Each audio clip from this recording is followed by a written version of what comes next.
नमस्कार मेरे प्यारे साथियों, मेरा नाम है Shivam Panch and I welcome you all to the second episode Chetna aur Sharir of the series Tattvabodh the experiential formula of life skills.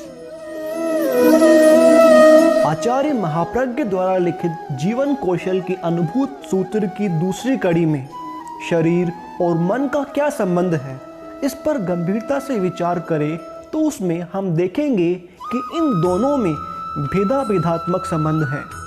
इसी प्रकार शरीर और चेतना के संबंध में भी विचार करें तो इसमें भी भेदाभेदात्मक संबंध दिखाई देता है। अर्थात शरीर और चेतना में न तो भिन्नता है और न अभिन्नता।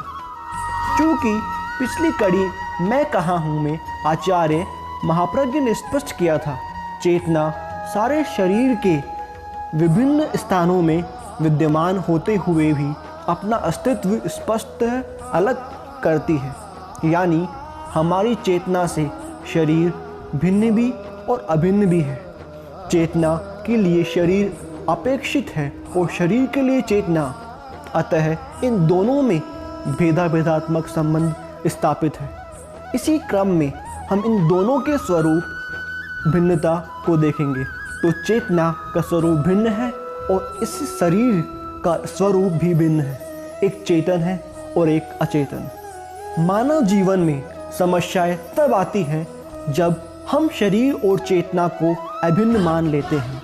सारा जीवन व्यतीत हो जाता है, किंतु अधिकांश व्यक्ति यह जान नहीं पाते कि शरीर से भिन्न चेतना अलग है। अर्थात इस देह से मैं भिन्न हूँ।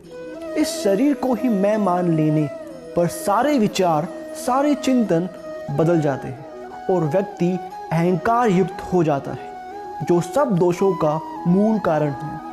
इस अहंकार से युक्त व्यक्ति यह मानकर चलता है, मैं चाहे जो करूं, अच्छा करूं या बुरा, लोग मेरा सम्मान करें, मेरे सामने नतमस्तक रहे, मेरी अच्छी छवि बनी रहे, क्योंकि उसका सारे मानसिक चिंतन के लिए उसकी अहंकार युक्त चेतना वैसा काम करती है और उसकी वैसी आदत हो जाती है। सारे अच्छे संस्कार दब जाते हैं और उनके स्थान पर कुसंस्कार, काम, क्रोध, लोभ, मोह, अज्ञानता उस पे हावी हो जाते हैं। अर्थात जब चेतना और शरीर दोनों अभेदात्मक हो जाते हैं तो उस व्यक्ति को केवल अपने शरीर का ही ध्यान रहता है।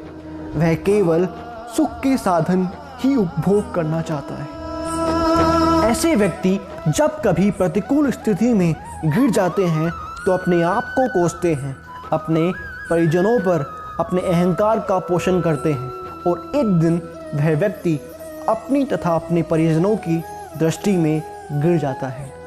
और यदि हम इस चेतना को हमारे शरीर से भिन्न मानते हैं तो प्रतिकूल परिस्थितियों को भी व्यक्ति आसानी से पार कर जाता है। इसी प्रकार शरीर का संबंध भी मन से होता है। चेतना की भिन्नता की अवस्था में व्यक्ति अपने प्रिय को वियोग और अप्रिय का संयोग भूल जाता है।